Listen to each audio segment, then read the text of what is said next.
तर कपिल सिब्बल यांचा युक्तिवाद आजही सुरू राहणार आहे आणि त्यामुळे निश्चितच सगळ्यांना आता उत्सुकता लागलेली आहे. आज कपिल सिब्बल कुठल्या मुद्द्यावर युक्तिवाद करतात, यामध्ये आमदार अपात्रतेसंदर्भात आज कपिल सिब्बल त्यांच्या युक्तिवादामध्ये काय मुद्दे मांडता आहेत का हे पाहणं आता अत्यंत औत्सुक्याचं ठरणार आहे. त्यामुळे आमदार अपात्रतेसंदर्भात आता काय नेमके मुद्दे कपिल सिब्बल यांच्याकडे आहेत. काल निवडणूक आयोगावर मोठ्या प्रमाणात त्यांनी ताशेरे ओढले होते. एकेकाली कारभारासंदर्भात त्यांनी बऱ्याच गोष्टींचा उहापोह कोर्टासमोर केलेला होता. त्यामुळे अर्थातच आज आता युक्तिवादामध्ये काय मुद्दे येतात पाहायचे. कृष्णात पाटील आमचे प्रतिनिधी आपल्याबरोबर जोडले गेलेले आहेत आणि कृष्णातकडून या संदर्भात पुढे आपण आणखी माहिती जाणून घेत राहणार आहोत, चर्चा करणार आहोत. कृष्णात, सगळ्यात महत्त्वाचं, आज या महासुनावणीचा 5वा दिवस आहे. आजही कपिल सिब्बल आपला युक्तिवाद करतील असं कळतं आहे. त्यामुळे आता हा युक्तिवाद अजून किती वेळ चालणार आहे याबाबत एक औत्सुक्य आहे आणि शिंदेंच्या वकिलांचा युक्तिवाद कधी सुरू होईल, कारण या सगळ्या प्रश्नांची उत्तरं अर्थात देण्यासाठी ते सुद्धा उत्सुक असतील. त्यामुळे काय नेमकं आता इथून पुढचं सगळं असणार आहे.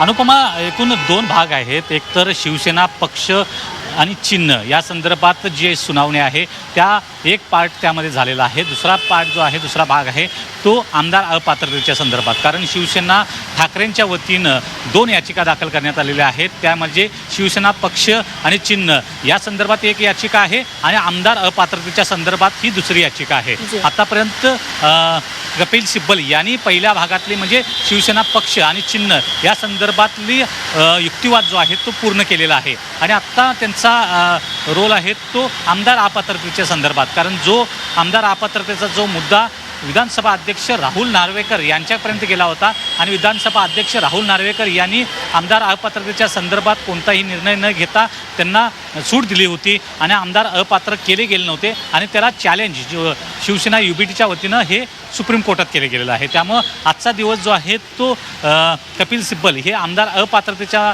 संदर्भात आपला युक्तिवाद करतील आणि या युक्तिवादामध्ये अपेक्षित असेल ते प्रामुख्यानं 10th शेड्यूलचा अर्थ 10व्या परिशिष्टामध्ये पक्षांतरबंदी कायद्यानुसार 2/3पेक्षा अधिक लोकप्रतिनिधींनी जर पक्ष सोडला तर त्यांनी दुसऱ्या पक्षामध्ये थेटपणे विलीन होणं गरजेचं असतं आणि आपले पद जे आहे, आमदारकी आहे किंवा जे लोकप्रतिनिधीचं संबंधित पद जे आहे तर ते वाचू शकतं. परंतु या ठिकाणी मात्र थेट या आमदारांनी आपल्या मूळ पक्षावरच दावा केलेला पाहायला मिळतोय आणि तो मूळ पक्ष थेटपणे एकनाथ शिंदे यांच्याकडे दिला गेलेला आहे. त्यामुळे 10th शेड्यूलचं जो नियम आहे तो कुठंतरी धाब्यावर बसवला गेला का, अशा प्रकारचा एक संशय निर्माण केला जाईल आणि कपिल सिब्बल या संदर्भातला 10th शेड्यूलच्या बाबतीतला जे आपलं युक्तिवाद आहे ते यावेळी मांडतील. त्यावेळी खास करून राहुल नार्वेकर जे विधानसभा अध्यक्ष आहेत त्यांच्या समोर देखील मोठा खटला चालला होता. त्यावेळी देखील 10th शेड्यूलचा बऱ्यापैकी व्याख्या